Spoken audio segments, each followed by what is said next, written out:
হে everyone, আসসালামু আলাইকুম। সবাই কেমন আছো? আশা করি অনেক ভালো আছো। আমি নিয়ে এলাম নতুন একটি স্টোরি, আর এই স্টোরির নাম হচ্ছে আয়না। তো বেশি কথা না বাড়িয়ে চলুন গল্পটা শুরু করা যাক। আর হ্যাঁ গাইস, লাইক কমেন্ট শেয়ার চাই।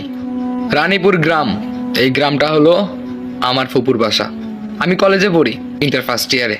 তবে আমি পরীক্ষায় ফেল করি, কারণ আমি মানসিকভাবে প্রস্তুত ছিলাম না এই পরীক্ষা দেওয়ার জন্য। পরীক্ষায় ফেল করার পর আমার বাবা বলে, তোকে আর পড়াশোনা করতে হবে না, নিজে কাজ করে খা। এই কথাটা শুনে আমি অনেক কষ্ট পাই। তারপরে আমি আমার ফুফাতো ভাইকে কল করি, তার সঙ্গে আমার বেশ ভালোই সম্পর্ক। ফোন করে আমি সবকিছু তাকে জানিয়ে দিলাম। তারপরে আমার ফুফাতো ভাই বলে, তুই আমাদের বাসায় চলে আয়, এরপরে দেখা যাক কি করতে পারি। তারপর আমি ব্যাগটা গুছিয়ে চলে গেলাম ফুপুর বাসায়। আর এটা আমি আমার বাবা মা কাউকেই বললাম না, না বলেই চলে গেলাম। ফুপুর বাসায় গেলাম। ফুপুর বাসায় যাওয়ার পরে আমার সেই ভাইয়ের সঙ্গে দেখা হয়ে গেল। ভাইকে জড়িয়ে ধরে অনেক কান্না করলাম, আর মনের সমস্ত দুঃখ খুলে বললাম। তবে আমি বাসা থেকে চলে যাওয়ার পরে আমার বাবা মা আমাকে একটা বারের জন্য কল দেয়নি। আমি বুঝতে পারলাম আমাকে হয়তো আমার বাবা মার আর কোনো প্রয়োজন নেই। তারপরে আমি আমার ভাইকে বললাম, ভাই আমাকে কোনো একটা কাজের ব্যবস্থা করে দাও, তারপর আমি এখানে কাজ করব, দিব্যি খাবো দাবো বেড়াবো, শেষ। তখন আমার ভাই বলল, ঠিক আছে, কেবল তো আসলি, দুই একদিন থাক, দেখি কি ব্যবস্থা করতে পারি। তারপরে আমি ফুপুর সঙ্গে দেখা করলাম, ফুপার সঙ্গে দেখা করলাম। বেশ আমাকে ভালোই আদর করলো, ভালোই আপ্যায়ন করলো। খাওয়া দাওয়া করলাম। খাওয়া দাওয়া করে যখন বিছানায় গিয়ে রাতে শুলাম, তখন আমার ভাই বলল, আমাদের বাড়ির পাশেই একটা বড় নদী আছে, আর সেই নদীর মধ্যে অনেক সুন্দর সুন্দর মাছ দেখতে পাওয়া যায়, চল কালকে মাছ মারবো। আমিও বললাম, মাছ মারবি? আমি তো কোনোদিন মাছ মারিনি, শহরে ছিলাম, চল আমিও মাছ মারবো। আর হ্যাঁ, আমাকে একটু শিখাই দিবি কিভাবে মাছ মারতে হয়। তখন আমার ভাইটা হেসে বলল, ঠিক আছে। তারপরের দিন সকালবেলা আমার ফুপু নাস্তা নিয়ে আসলো। তারপরে আমরা দুজন বসে নাস্তা খেলাম। তারপরে দুজনই বেরিয়ে পড়লাম মাছ ধরতে যাব। দুজন বড়শি নিলাম, আর ও একটা জাল নিল। আজকে অনেক মাছ ধরবো, নিয়ে এসে এই মাছগুলো কেটে কেটে রান্না করে খাবো। তারপরে দুজনে চলে গেলাম নদীর ধারে। বিশাল নদী, অনেক বড়। নদীটা দেখে আমার কেন যেন দম বন্ধ হয়ে আসলো। এত বড় নদী আমি কখনো দেখিনি। আর এই রানীপুরে আমি শুনেছি এই নদীতে নাকি যে কেউ যদি পড়ে যায় তাহলে সহজে বাঁচতে পারে না, এটা আমি শুনেছি। এরপরে আমি আমার ভাইকে বললাম, আচ্ছা ভাই শোন তো, এই নদীতে নাকি যে পড়ে সে নাকি মারা যায়। আমার তো অনেক ভয় করতেছে ভাই, আমি তো সাঁতারও পারি না, যদি আমার কোনো ক্ষতি হয়ে যায়। আমার ভাইটা হাসতে হাসতে বলে, আরে বোকা, কিচ্ছু হবে না তোর, চল তুই আমার সঙ্গে আছিস, তোর কি হবে। এরপরে আমরা দুজনেই নদীর আরো কাছে চলে গেলাম।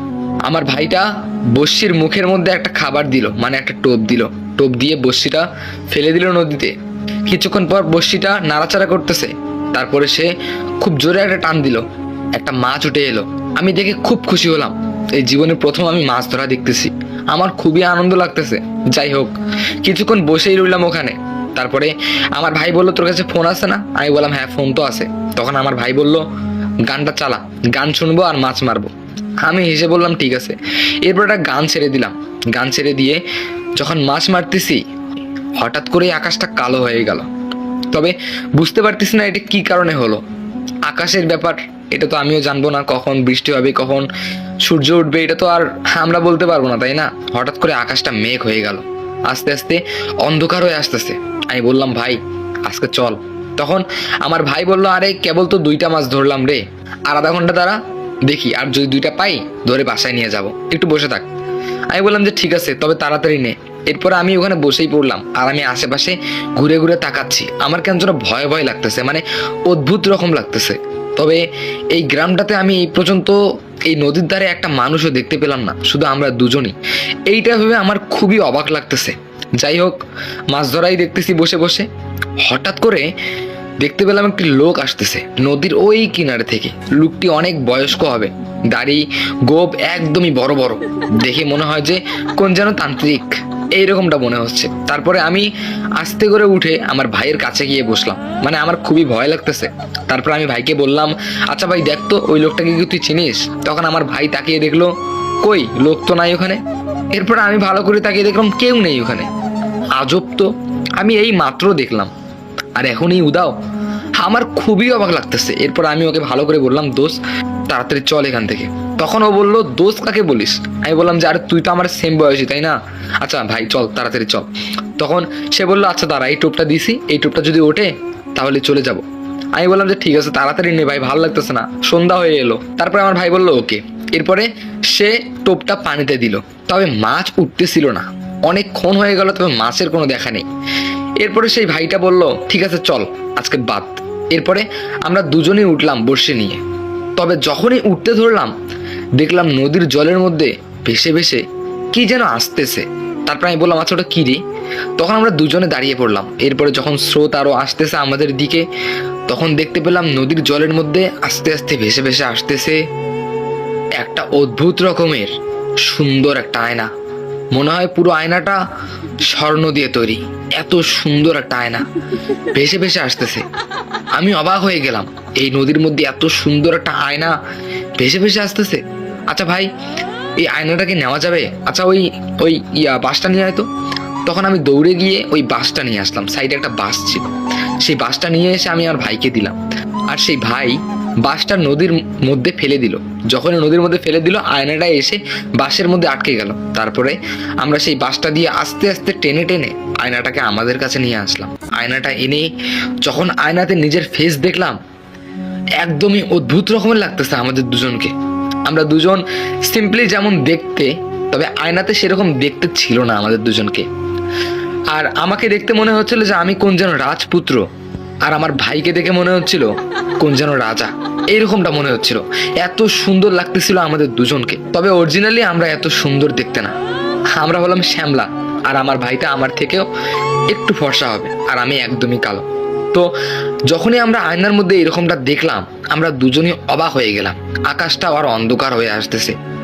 একটু পরেই হয়তো বা মাগরিবের আজান দিয়ে দিবে। আর আস্তে আস্তে কেন যেন ঠান্ডা ঠান্ডা হাওয়া বইতেছে। আকাশের মধ্যে প্রচুর মেঘ, মনে হয় ঝড় হবে, এরকম ভয় লাগতেছে। এরপর আমি বললাম, ভাই শোন, অন্ধকার হয়ে আসতেছে, তাড়াতাড়ি বাসায় চল। আর হ্যাঁ, এই আয়নাটা নিয়ে চল। এই আয়না যে কিসের এটা আমরা কিচ্ছু জানি না, আর আমাদের চেহারা যে এখানে এমন কেন লাগতেছে সেটা আমি বলতে পারবো না। ভাই শোন, অন্ধকার হয়ে আসতেছে, তাড়াতাড়ি বাসায় চল। আর এই আয়নাটা কাউকে দেখাবি না, চুপ করে আমরা লুকিয়ে রাখবো। এই আয়নার মধ্যে রহস্য কি এটা জানতে হবে। এরপর আমার ভাই বললো, ঠিক আছে চল। এরপরে যখন আমরা হাঁটতে শুরু করলাম, হঠাৎ করে আয়নাটা অটোমেটিক কাঁপতে লাগলো। আমরা অবাক হয়ে গেলাম, কি রে, আয়না কাঁপতেছে কেন? এরপরে আমার হাত থেকে হঠাৎ করে আয়নাটা পড়ে গেল। আয়নাটা পড়ে গিয়ে আয়নার মাঝখান দিয়ে ফেটে গেল। আমরা দুজনই অবাক হয়ে গেলাম। আয়না, এত সুন্দর একটা আয়না হাত থেকে পড়ে গিয়ে ফেটে গেল। যখনই আমরা এটা নিয়ে চিন্তা করতেছিলাম আর আয়নার দিকে তাকিয়ে থাকলাম, তখন আয়না থেকে অটোমেটিক একটা আলো বেরাচ্ছে। আমরা দুজনেই অবাক হয়ে গেলাম। এমন সুন্দর সুন্দর জিনিস দেখা যাচ্ছে আয়নার ভিতরে, যা আমরা কোনো দিনও দেখিনি। আমরা তাকিয়েই রইলাম। প্রায় অনেকক্ষণ চলে গেল আমাদের তাকিয়ে থাকাতে। এরপরে যখন আমাদের জ্ঞান আসলো, আমরা হঠাৎ করে তাকিয়ে দেখি একদমই রাত হয়ে গিয়েছে, কিচ্ছু দেখা যাচ্ছে না। আমি আমার পকেট চেক করে দেখি আমার ফোনটাও নেই। তবে একটা ব্যাপার ছিল, আয়না থেকে যে আলোটা বেরাচ্ছিল, এই আলোটা শুধু আয়নাতেই দেখা যাচ্ছে, তবে বাইরে এই আলোটা যাচ্ছিল না। আমরা অনেকটা অবাক হয়ে গেলাম যে আজকে এইরকম একটা অদ্ভুত রকমের আয়না পেলাম, আর এই আয়না থেকে এইরকম আলো বেরাচ্ছে। তবে এই আলো শুধু আয়নাতেই দেখা যাচ্ছে, বাইরে দেখা যাচ্ছে না। এত অন্ধকারের মধ্যে এই আলোটুকু ভাসতেছে না, কি আজব। হঠাৎ করে অদ্ভুত রকমের একটা আওয়াজ আসলো। আমি বললাম, ভাই এটা কিসের আওয়াজ রে? তখন আমার ভাই বলল, এটা কি ধরনের আওয়াজ? এই আওয়াজ তো কখনো শুনিনি। আমি বললাম, আওয়াজটা আসতো কোথা থেকে? তখন দেখলাম যে আওয়াজটা বন্ধ হয়ে গেল। এরপর আমি বললাম, আচ্ছা আশেপাশে কোথা থেকে আসলো নাকি? তখন আমার ভাই বলল, না, এটা আশেপাশের আওয়াজ হতেই পারে না, এত জোরে কোথা থেকে বাজবে? এরপরে আবার সেই আওয়াজটা আসতে লাগলো। এরপর আমি বললাম, আচ্ছা আওয়াজটা কোথা থেকে আসতেছে একটু খেয়াল কর না। এরপরে আমরা দুজন ভালো করে খেয়াল করে দেখলাম এই আওয়াজটা ওই আয়নার ভিতর থেকে আসতেছে। আমরা অবাক হয়ে গেলাম, আয়নার ভিতর থেকে আওয়াজ? কি করে সম্ভব? এটা আয়নার ভিতর থেকে আওয়াজ আসতেছে। এরপরে আমি বললাম, ভাই এটা কোনো সাধারণ আয়না না। ভাই তুই যতই অন্ধকার হোক এখান থেকে চল ভাই, এখান থেকে আমার খুব ভয় লাগতেছে, তুই এখান থেকে চল। তখন আমার ফুফাতো ভাই বলল, না, এখান থেকে এক পাও নড়বি না, কারণ আমরা যে কোথায় আছি এটা জানি না। শোন, একটা জিনিস খেয়াল করে দেখ, যখন আমরা আমাদের গ্রামে ছিলাম তখন কিন্তু নদীর একটা আওয়াজ শুনতে পেয়েছিলাম। আমরা যে নদীর পাশে দাঁড়িয়ে একটা নদীর পানির একটা আওয়াজ পেয়েছিলাম কিন্তু আমরা। তবে এখন দেখ, একটা আওয়াজও নাই পানির। আশেপাশে কোনো নদী নেই রে, কোনো নদী নেই। যদি নদী থাকতো তাহলে একটু না একটু আওয়াজ পেতাম আমরা পানির, কিন্তু আশেপাশে কোনো নদী নেই।